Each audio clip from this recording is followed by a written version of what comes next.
चौमेश में आनंद थे, वो भी तीसरे स्थान पर जीत गए हैं। तो मंत्री ही तो हारता है, तभी तो लोकतंत्र है, दूसरा आदमी जीतता है।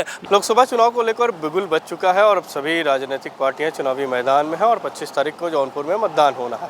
हमारे साथ यहाँ पर कुछ लोग मौजूद हैं, आपसे हम जानेंगे। ये बताइए, श्याम सिंह यादव जी को पुनः प्रत्याशी बनाया गया है बसपा से, कितना असर रहेगा चुनाव में इसका? असर के लिए थोड़ी हो रहा चुनाव जीतने के लिए श्याम सिंह यादव लड़ रहे हैं। वो एमपी थे और एमपी होने के लिए लड़ रहे हैं, यही है असर। और क्या असर क्या लग रहा है? बस जो बस लग रहा है, झलक रहा है, लग रहा है, नाच रहा है आगे आगे। चुनाव जो है गिनती के होता है, वोट गिनी जाती है तब मालूम होता है कितना वोट मिल रहा है। और लगने क्या है, चुनाव तो स्पष्ट है। हमारे पास पूंजी है, हमारे पास काम की लिस्ट है, हमारे पास जो है आचरण मेरा अच्छा श्याम सिंह का रहा है, लोकसभा में प्रदर्शन अच्छा रहा है।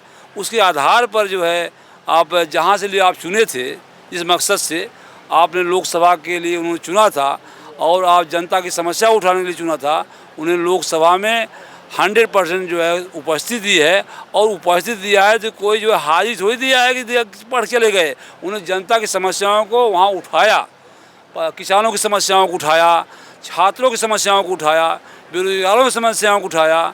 और ये जो आपके सैनिक वीर की जो होमगार्ड बना दिए गए हैं बेचारे, उनकी समस्याओं को उठाया। और साथ साथ में जो है रेलवे के विषय में, पुल के विषय में उठाया। और कोरोना काल में जो है गैस प्लांट यहाँ लगवाया, विकास किया है, सदन में पूरा भागीदारी दिया है, 6 कमेटियों के मेंबर रहे हैं। उसका लाभ है ना, उसका लाभ है कि हमारी बात लोगों के बीच में पहुंच रही है। हमने 13 कुछ कम किया होगा, लोकसभा चल रही है तो लोकसभा जो ज़्यादा देखा, 13 में हम कम गए हैं, जिसके लिए जनता ने मुझे चुना है।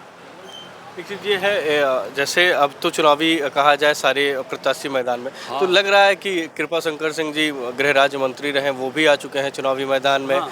और बाबू सिंह कुशवाहा जी समाजवादी पार्टी से आ चुके हैं। तो क्या लग रहा है, किससे लड़ाई? चौमेश में आनंद थे, वो भी तीसरे स्थान पर जीत गए हैं। तो मंत्री ही तो हारता है, तभी तो लोकतंत्र है, दूसरा आदमी जीतता है। मंत्री परमानेंट जीतेगा तो हारे कैसे? कृपा शंकर हारे नहीं है क्या? अगर बीजेपी के लाइन में कोई लीडर यहाँ रहा होता तो कृपा शंकर क्यों जो है कांग्रेस से बुलाए जाते? अगर सपा के लाइन से कोई लीडर यहाँ रहा होता, लीडर विहीन जिला हो चुका था, तब जा कर के उन्होंने जो है बाधा से बनाया मौर्य को, कुशवाहा को। ये गणित राजनीति की 2 दूनी 4 नहीं होती, 2 दूनी 5 होती है। तो श्याम सिंह के लाइन पर जब सर्वे हुआ कि लोकल हैं, 5 साल के एमपी हैं, समाज में काम किया है, सदन में प्रदर्शन अच्छा किया है, नीयत कभी नहीं खराब थी, बसपा में हैं, बसपा में रहेंगे और परिणाम चाहे जो भी होगा बसपा में से ये रहते रहेंगे, इसलिए बहन जी ने टिकट दिया है।